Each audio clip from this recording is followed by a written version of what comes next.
قرآن پاک میں تلاوت کے دوران وقف کے لیے کچھ رہنما اصول موجود ہیں جو ہماری مدد کرتے ہیں کہ کہاں رکنا ہے اور کہاں نہیں رکنا۔ میں پچھلی ویڈیوز میں ان اصولوں کو تفصیل سے بیان کر چکا ہوں۔ اگر آپ نے ابھی تک یہ ویڈیوز نہیں دیکھیں تو براہ کرم اس سبق کو شروع کرنے سے پہلے ان ویڈیوز کو دیکھ لیں۔ قرآن پڑھنے کا بہترین طریقہ یہی ہے کہ ان اصولوں پر عمل کیا جائے اور ہر آیت کے آخر میں رکا جائے، چاہے وہ کتنی ہی چھوٹی کیوں نہ ہو، کیونکہ نبی کریم صلی اللہ علیہ وسلم بھی اسی طرح قرآن پڑھتے تھے۔ لیکن اگر آیت لمبی ہو تو کیا کیا جائے؟ اور اگر میرا سانس ختم ہو جائے اور میں آیت کے آخر یا اگلے وقفے کے نشان تک نہ پہنچ سکوں تو کیا کیا جائے؟ میں آیت کے معنی کو بدلے بغیر کیسے رک سکتا ہوں؟ اس مسئلے کو حل کرنے کے لیے دو طریقے ہیں جنہیں آپ اپنا سکتے ہیں۔ پہلا طریقہ آسان ہے، کافی سادہ بھی۔ اگر آپ لمبی آیت کے درمیان رک جائیں جہاں قریب کوئی وقفے کا نشان نہ ہو تو ہمیشہ وہی 2 یا 3 الفاظ دوبارہ پڑھیں جو آپ پہلے پڑھ چکے ہیں، تاکہ آپ معنی کو بدلے بغیر اسے جاری رکھ سکیں، جیسے کہ اس مثال میں اصلوها فاصبروا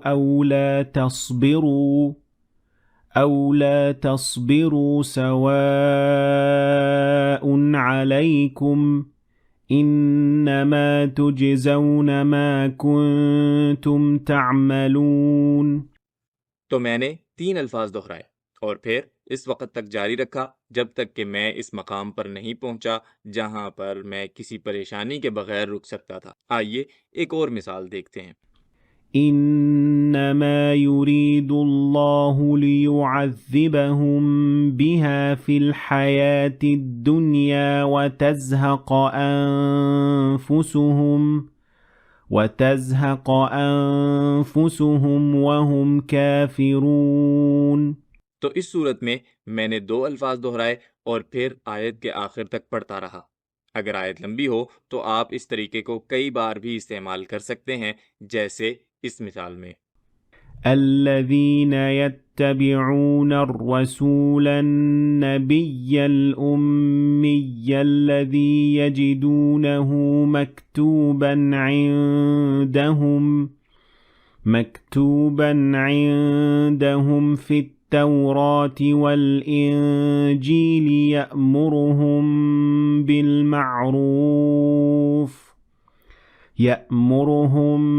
بالمعروف وينهاهم عن المنكر ويحل لهم الطيبات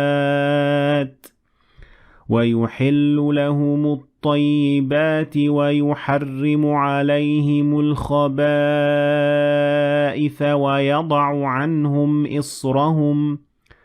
ويضع عنهم إصرهم والأغلال التي كانت عليهم۔ تو یہاں میں کئی بار رکا، یہاں تک کہ میں اس مقام پر پہنچ گیا جہاں میں آسانی سے رک سکتا تھا۔ اب آتے ہیں دوسرے طریقے کی طرف۔ یہ طریقہ ان لوگوں کے لیے ہے جو قرآن کو بہتر طور پر سمجھتے ہیں اور عربی جملے کے قواعد سے واقف ہیں۔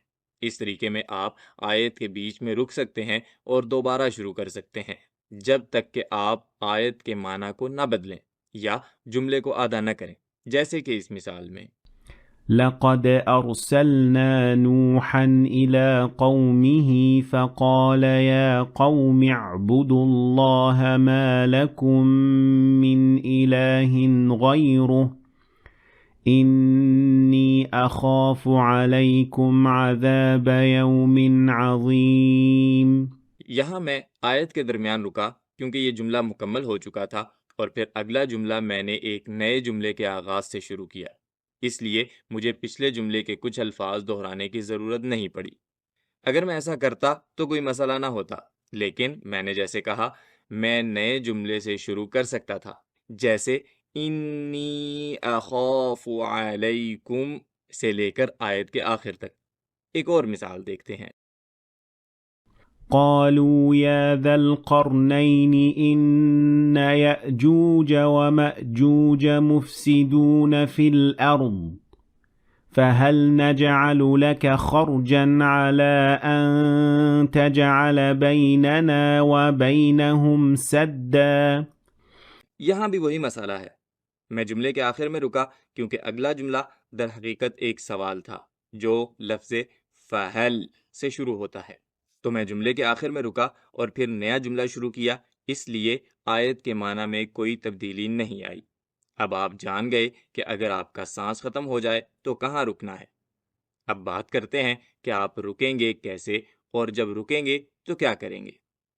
اگر آپ کسی ایسے لفظ پر رکیں جس کے آخر میں کوئی حرکت یا تنوین ما سوائے تنوین فتح ہو تو آپ اس حرکت یا تنوین کو ساکن میں تبدیل کر دیں گے۔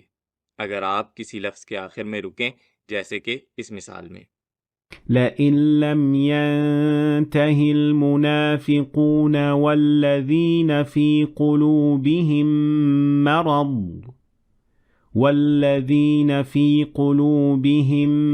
مرض والمرجفون، تو یہاں میں مرض کے لفظ پر رکا اور میں نے تنوین ضمہ کو ادا نہیں کیا، لیکن جب میں نے پڑھنا جاری رکھا تو میں نے تنوین ضمہ کو ادا کیا، اور جب میں المرجفون کے لفظ پر رکا تو میں نے اس کے آخر میں موجود الفتح کو ساکن میں بدل دیا اور کہا والمرجفون۔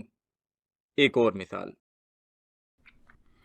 وَمِنَ النَّاسِ مَن يَتَّخِذُ مِن دُونِ اللَّهِ أَندَادًا يُحِبُّونَهُمْ كَحُبِّ اللَّهِ وَالَّذِينَ آمَنُوا أَشَدُّ حُبًّا لِلَّهِ وَلَوْ يَرَى الَّذِينَ ظَلَمُوا إِذْ يَرَوْنَ الْعَذَابَ أَنَّ الْقُوَّةَ لِلَّهِ جَمِيعًا وَأَنَّ اللَّهَ شَدِيدُ الْعَذَابِ۔ یہاں میں نے اس آیت میں کئی بار وقف کیا۔ جب بھی میں کسی لفظ پر رکا تو میں نے اس کی حرکت کو یا تنوین کو ساکن میں بدل دیا، جیسے اللہ کے لفظ میں نے اسے اللہ ہی کی بجائے اللہ پڑھا اور کہا من دون اللہ نہ کہ من دون اللہ۔ پھر جب میں العذاب کے لفظ پر رکا تو میں نے العذاب کی بجائے العذاب کہا۔ لیکن اگر کسی لفظ کے آخر میں تنوین فتح ہو تو آپ اس کے آخر میں ایک الف کا اضافہ کریں گے اور یہ کچھ اس طرح لگے گا أَلَمْ تَرَ أَنَّ اللَّهَ أَنزَلَ مِنَ السَّمَاءِ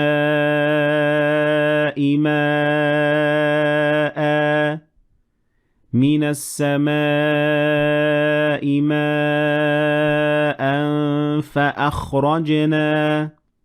یہاں ہمارے پاس ما کا لفظ ہے اور اس لفظ کے آخر میں حمزہ پر تنوین فتح ہے۔ اگر ایسا ہو تو آپ تنوین فتح کو صرف فتحہ میں بدل دیں گے اور ایک الف کا اضافہ کریں گے جس سے یہ ما کی طرح سنائی دے گا۔ آئیے ایک اور مثال دیکھتے ہیں۔ كَمَثَلِ الَّذِي يَنْعِقُ بِمَا لَا يَسْمَعُ إِلَّا دُعَاءً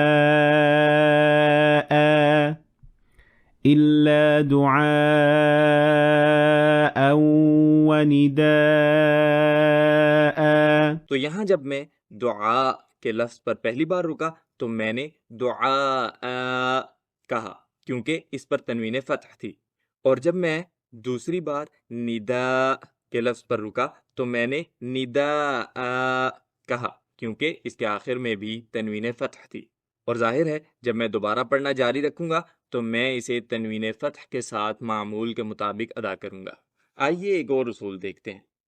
اگر کوئی لفظ تائے مربوطہ پر ختم ہو رہا ہو جو اس طرح نظر آتی ہے تو آپ اسے ہا میں تبدیل کر دیں گے۔ جب بھی آپ تائے مربوطہ دیکھیں اور آپ اس کے آخر میں رکیں تو آپ اسے ہا میں بدل دیں گے۔ اس کی مشہور مثال سورۃ الحاقہ میں ملتی ہے۔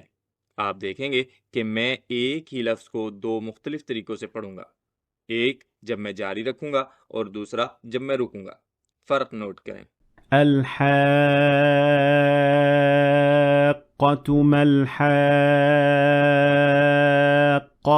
تو تو پہلی بار میں نے الحاقۃ کہا اور جملہ جاری رکھا، یعنی تائے مربوطہ کو کسی عام تا کی طرح ادا کیا، لیکن جب میں رکا تو میں نے تائے مربوطہ کو ہا میں بدل دیا اور کہا الحاقہ۔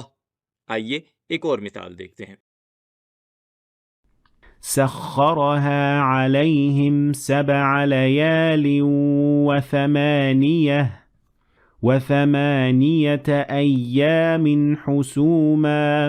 اسی اصول کے مطابق جب میں ثمانیہ کے لفظ پر رکا تو میں نے تائے مربوطہ کو ہا میں بدل دیا، لیکن جب میں نے جملہ جاری رکھا تو میں نے وثمانیة ایام کہا اور تائے مربوطہ کو معمول کے مطابق پڑھا۔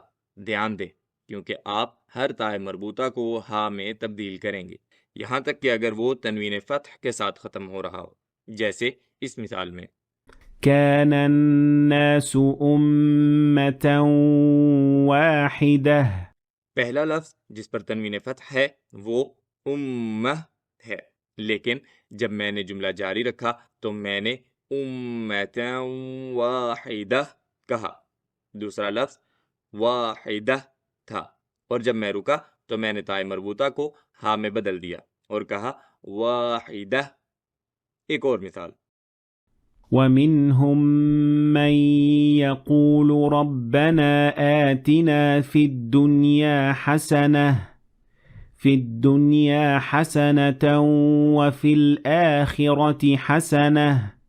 وفي الآخرة حسنة وقنا عذاب النار۔ نوٹ کریں کہ جب میں رک رہا ہوں اور جب میں پڑھنا جاری رکھ رہا ہوں تو میں تنوین فتح اور تائے مربوطہ والے الفاظ کے ادائیگی میں کیسے فرق کر رہا ہوں۔ تو خلاصہ یہ ہے کہ کہاں رکنا ہے، آپ ہر آیت کے آخر میں رکیں گے یا وقفے کے نشانات کے مطابق۔ اگر یہ ممکن نہ ہو تو آپ 2 یا 3 الفاظ دوبارہ پڑھیں گے۔ اور کیسے رکنا ہے، آپ ہر حرکت یا تنوین ما سوائے تنوین فتح کو ساکن میں بدلیں گے۔ اگر تنوین فتح ہو تو اسے فتحہ میں بدل کر ایک الف شامل کریں گے، اور اگر تائے مربوطہ ہو تو اسے ہا میں بدلیں گے۔ دیکھنے کا شکریہ۔ اگر آپ نے کچھ نیا سیکھا تو ویڈیو کو لائک اور شیئر کریں، اور مزید ویڈیوز کو دیکھنے کے لیے چینل کو سبسکرائب کریں۔ پھر ملاقات ہوگی۔